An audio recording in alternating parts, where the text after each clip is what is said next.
Africans from the pre-colonial era have their peculiar culture, which is evidenced in their ways of life. Their value systems as elements of their culture are depicted in marriage relationships, communal living, religious practices, legal system, language, and so on. However, the eventual contact with the Western culture through colonialism and with the subsequent upsurge of globalization, these values are not only being challenged but also eroding. Will Africans or Nigerians allow the good values that are worthy of preservation become extinct in years to come? On this episode of Public Announcement, we ask several questions like: is the culture or language of the West superior and better compared to anything Nigerian? Is it the responsibility of the family unit, or do we need a more macro approach to make sure the implications of the push of westernization on the Nigerian value systems isn't detrimental? Can we maintain our distinctiveness in the light of westernization and globalization? This and many more are highlights of today's episode of Public Announcement.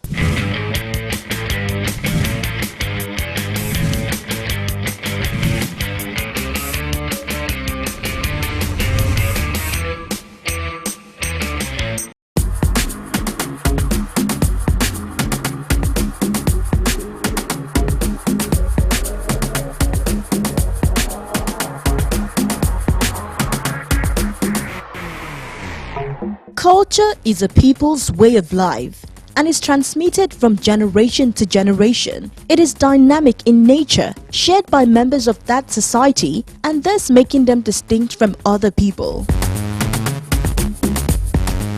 And how else to transmit these cultures if not through language? The most important role of the mother tongue in any society is the enculturation of its citizens within the culture of its society. Another important role of the mother tongue is in national development through the easing of learning difficulties of the child.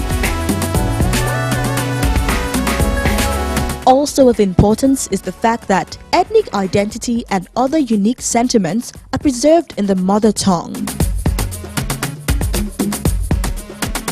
HipTv took to the streets of Lagos, where we captured interesting clips of children speaking in their mother tongue, sharing their opinions about their languages, alongside parents and adults who also shared their perspectives. The point is, English is a general language in this country, and I think to be successful, you have to have a very good command of English. So most parents will rather their children have the good command of English rather than the native language. So it's a culture, it's a system, and that's the only thing I can say about it.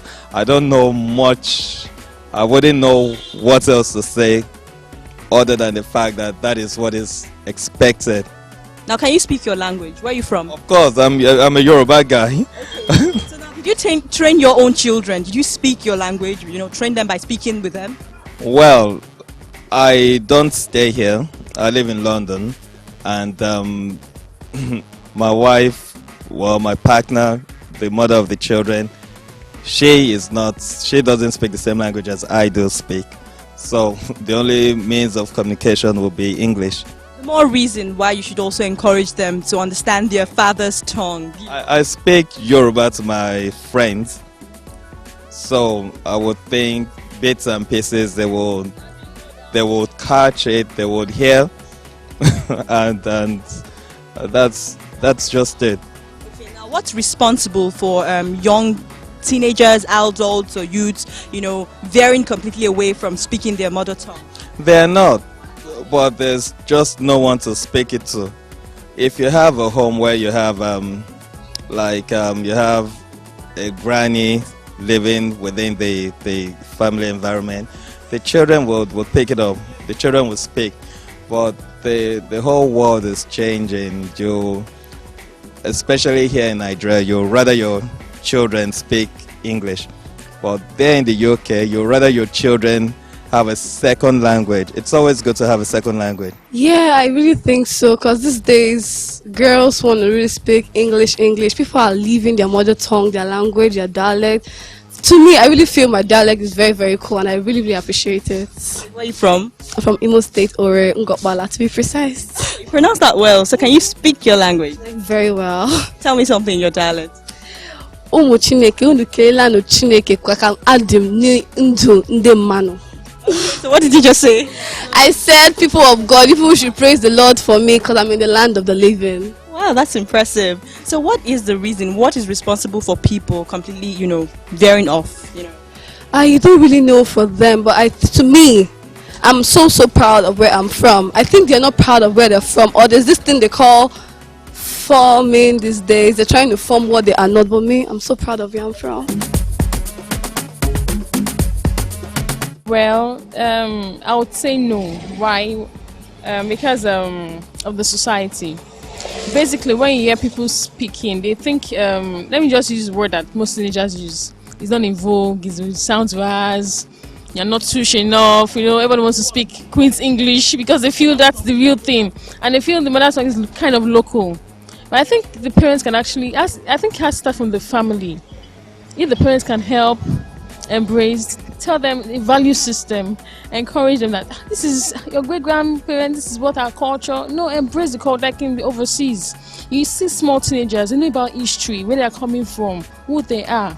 But here, even most people don't even know their hometown. Where are you, Ogun State? Where's Ogun State? They don't know. I think it's the society, the value system has actually changed. That's the real problem. That's really, really changed. Okay, now your kids are here. Do you teach them your language? Yes. Where are you from? I'm from Ogun State, Abeokuta. My husband is from Kene, Ijebu, Emo. So they understand your language very well. Okay. I could say that boy when he comes back, that boy, I say bye bye, that kind of thing. They do. We speak. We the parents, we are the cause of everything. You understand me? Yoruba must teach their children their language. Igbo people must teach their children their language. Tiv, Hausa, they must teach their children their language. But in these days, you will say before when you born you have a child now. Before anything at all, you say my child must go to kindergarten. From kindergarten to nursery school, from nursery school to primary school. So from there, they will be teaching them English language. When they reach home, you will not say, Temitayo, Wambio, and Kotimofe Koshere, Oya, Logbe Iwe, Komaka. From there, they will say, Temitayo, how are you? You are welcome. How is Auntie at school? What is this? What is that? Now, what I want you to do is that go and carry your book. Oh, yeah, start to be reading. Now, then do this, do that. So you didn't encourage them. And I don't buy that idea. Myself, I don't buy it. When I have a child, before the child could speak anything at all, any language at all, when she wants to be speaking, she started speaking English. But I try to blend her up to our own language. So when people see her, they say, when we saw this child, this lady was speaking English before, but now she has started speaking Yoruba language. I said, I want it like that. For me, I said, I liked how she was speaking. She's speaking, that time she was speaking fluently English, but now, little, and she's very blended in Yoruba language. So that is me. So I don't buy the idea of a Nigerian to be speaking English because our language is not English.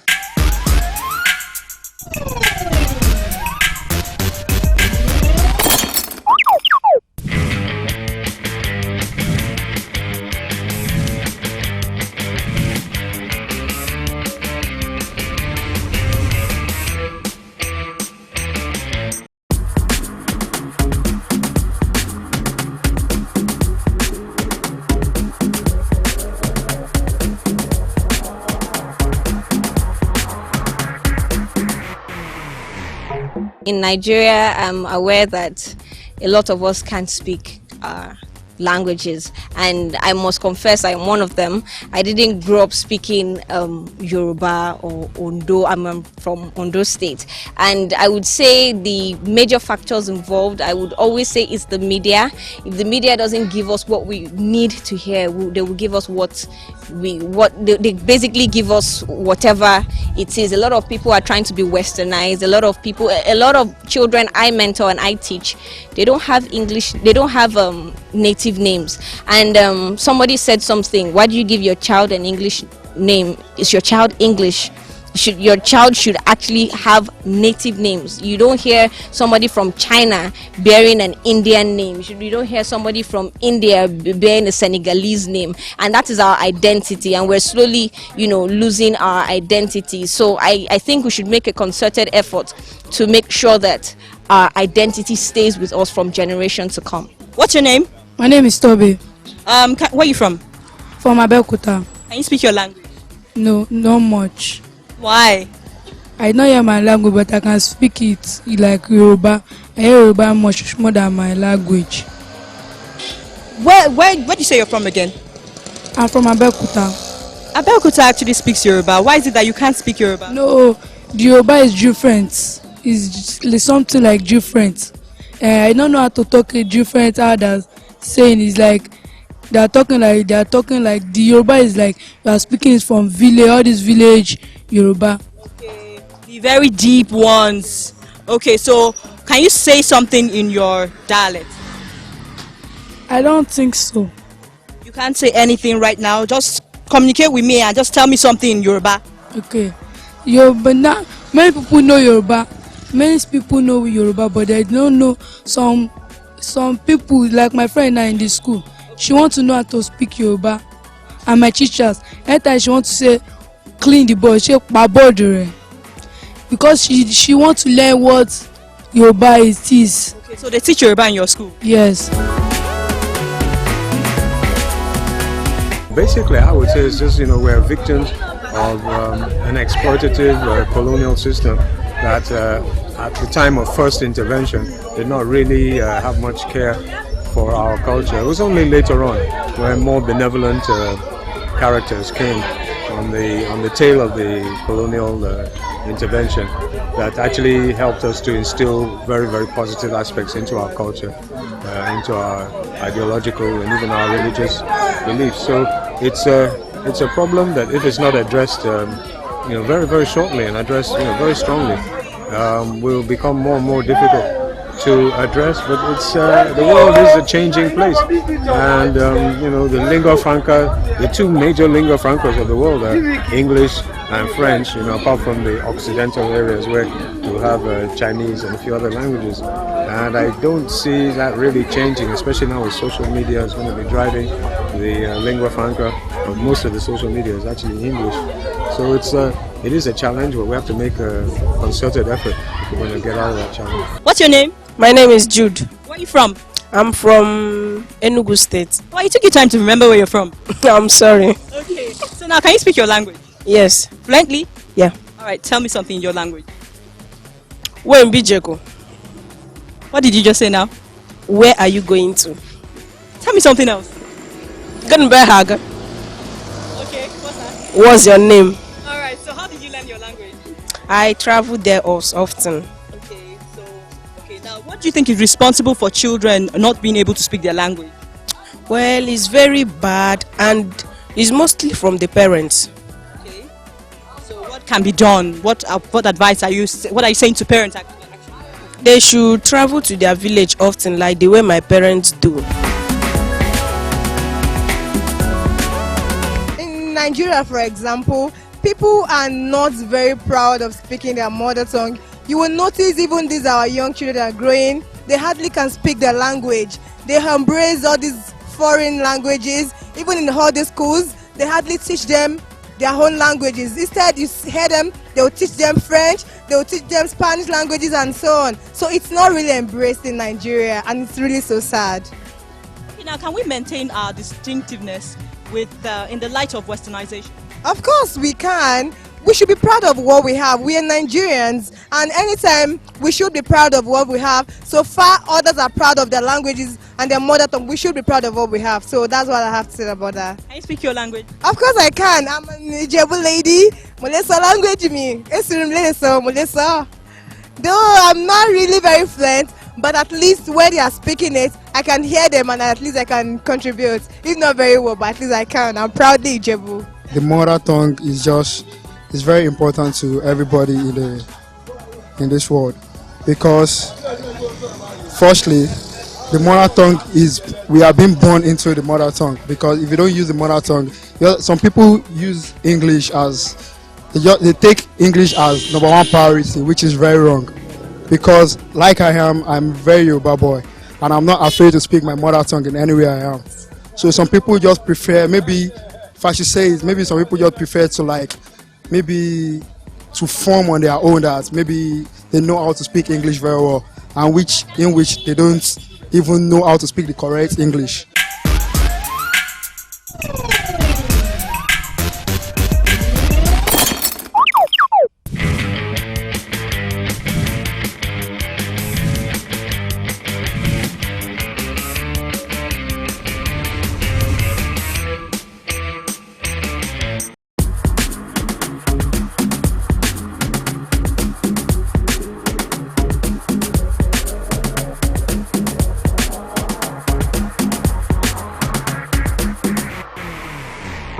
Yeah, I speak my language, but I don't.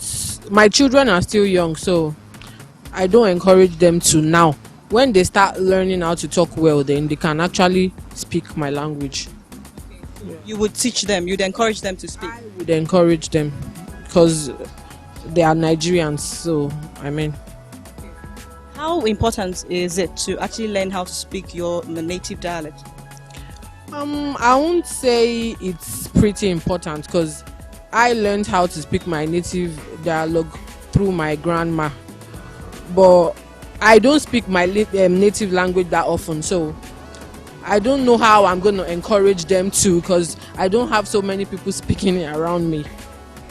I'm the only person that speaks it. Yeah. Okay, so would you say that's one of the problems? Maybe the kids don't have people who would teach them? Yeah, I think so. They don't have people who would teach them. If they had a lot of people speaking their native dialect around them, then maybe they would be so encouraged to learn how to speak it. So what's the way forward? What's the solution to this issue? I think the way forward is if children can always spend time with their grandparents, most times, like go there, spend like their holiday and have fun with their grandparents. They will meet other people that speak their native dialects there, so they can at least, even if they are not very good at speaking it, they would understand and they'll be able to catch up at their young age. I think it's good, and I think it's good if we speak our languages, because we are Nigerians and we shouldn't copy those over there. So I think it's good. Can you speak your language? I can try, but not to that extent. So why is it that at this point you don't speak very fluently? What's responsible for that? Probably my parents, because they didn't start at an early age, but they realized their mistake and then they are doing it for my younger ones. So I think I don't want to blame them, but I think that's probably the reason why. And because I grew up here, so not growing up over the village and all that, so I think that's what's responsible. Once they born their children, most of them, they won't take them to the village. They remain with them in town, in the city, and they don't want to speak their language with their children. And it's so their children find it very difficult to understand their language. And some of them, even though they know their language, but they just they ignore their language, so that they don't want somebody to know that I belong to Yoruba, I belong to this society, I belong to Finland. They want just to know that. Well, I don't want somebody to know that this is my language. So my own understanding, that is just only what I've happened in it. Where are you from? I'm mostly southern. I'm from Borne, but I'm living at the Geta Police Barrack. Okay. Yeah, do you speak your language? Yes. Okay. More because that is good afternoon. Good morning, is okay. I'm greeting you. Thank you very much. It's the problem of the parents. So many parents don't encourage their children to speak their native language, and more especially the intertribal marriages. It's one of the problems. Some, for example, you see an Igbo man marrying a Yoruba, so there will be that the differences we show, so as to giving them the opportunity to speak their native languages.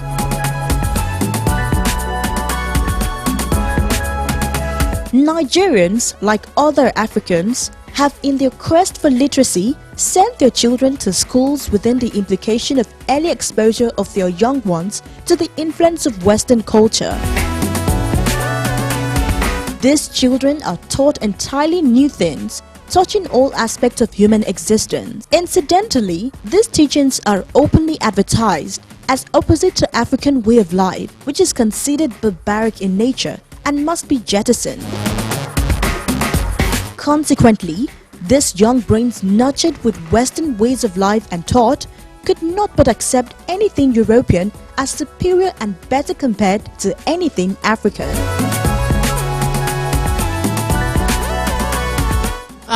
I would say that these days our culture is actually lost, because the mother tongue these days, children don't speak their mother tongues, probably because the parents are from different ethnic groups.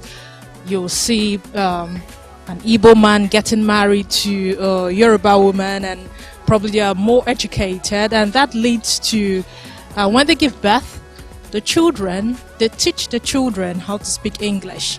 And besides, when they go to school, it's English that is the major language for communication over there. So I think the language is losing in our country, Nigeria, this day. Now, what's responsible for this? The school, society, or the parent?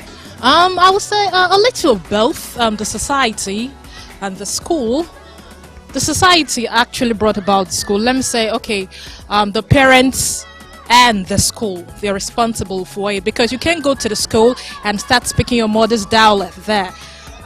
There used to be this joke that is say that when you speak a native language or pidgin or something, that you have to pay a particular amount of money, and that there are some children that would not want to talk in class just because of that. You can imagine that encourages, or rather discourages, our mother tongue in the society because of English that is now in our society.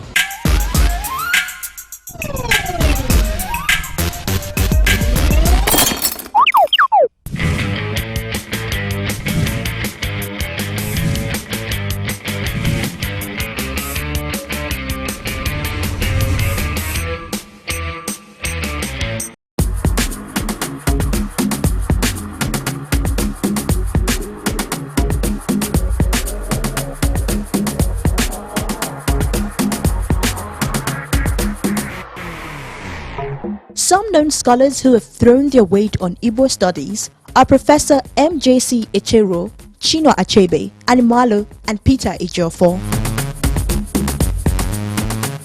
According to a school of thought, if Nigeria effectively produces a Nigerian official language, it will reduce the influence of English from its present official position, make teaching and learning easier, and the development of the country proudly Nigerian.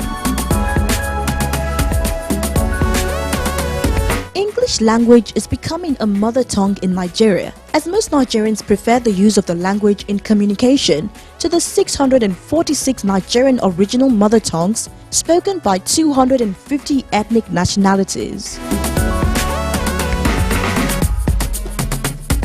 Worried by the death of mother tongues among majority of Nigerians, the federal government has proposed the development of standardized orthographies to arrest the situation. The language program, which will begin at the basic school level, is expected to be in partnership with the Ministry of Culture and Tourism, and the initial concentration is on 4 Nigerian languages: Hausa, Igbo, Yoruba, and Ijaw. The government would not allow any particular language to enjoy undue hegemony over other languages, irrespective of how many people that speaks them. While we wait for this resolution, preserving our cultures and national heritage is a socialization role family units and educational institutions must take priority in. And that's it on this week of Public Announcement. Join us next week for another eye-opening episode.